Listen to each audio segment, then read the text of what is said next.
आज मुलांच्या संदर्भात येत्या चौथीचा छंद हा घटक पोटमस्के सर यांनी अतिशय छान पद्धतीने त्यांचा आवाजच एक भारत असा आवाज त्या आवाजाला साथ देत त्यांनी सर्व विद्यार्थ्यांना या ठिकाणी सर्वसमावेशकता दाखवत सम्मिलित केलं, गट पाडले, गट पाडून त्यांना विभागवार प्रकट वाचन त्या ठिकाणी त्यांच्या अंतर्गतच करायला लागलं वाचनाच्या ह्याच्यात आणि प्रत्येकाला सम्मिलित केलं आणि प्रश्नोत्तराचा तास अतिशय छान घेतला. प्रत्येकाची कला आणि सगळ्यात म्हणजे छंद काय असतो, पाठाचा छंद दिलेला वेगळा आणि प्रत्येक विद्यार्थ्याच्या अंगी असलेला सुप्त गुण, त्याला असणारा छंद, त्याचा नाद याची माहिती घेऊन त्या विद्यार्थ्याला पुढे घेऊन त्याला काय आवडतं, तुझा छंद काय आहे, कसा जोपासतो याविषयी या ठिकाणी त्यांनी खूप छान सादरीकरण या ठिकाणी केलं.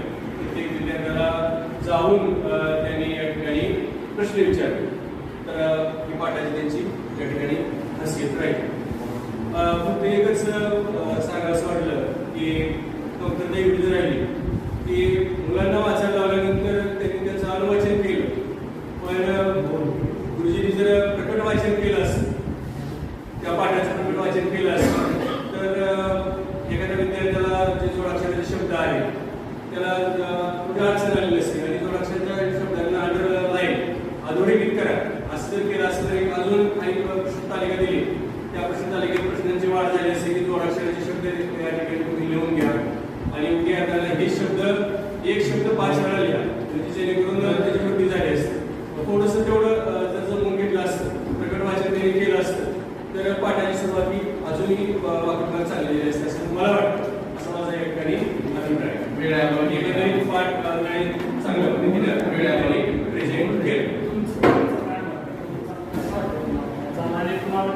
काल मला जो विषय दिलेला होता छंद, उपक्रम दिलेला होता इयत्ता चौथीचा, त्याबद्दलची थोडीशी माहिती वाचली आणि त्यामध्ये मला असं वाटलं की चौथीचा वर्ग आहे त्याचा त्या सर्वच विद्यार्थ्यांना 100% वाचन येतं. फार काही इंग्रजी विषय असेल तर थोडंफार मागं राहू शकतो, पण मराठी वाचन आहे त्यामुळे 100% येतं. या उद्देशानं मी स्वतः प्रकट वाचन न करता मुलांनाच घेऊन घेण्याचा प्रयत्न केला आणि त्यामधून मला मुलं काय वाचन करतायत, ते कुठं अडचण करतात हे मला त्यांच्याकडून काढून घ्यायचं होतं. त्यासाठी मी हा प्रयत्न केला.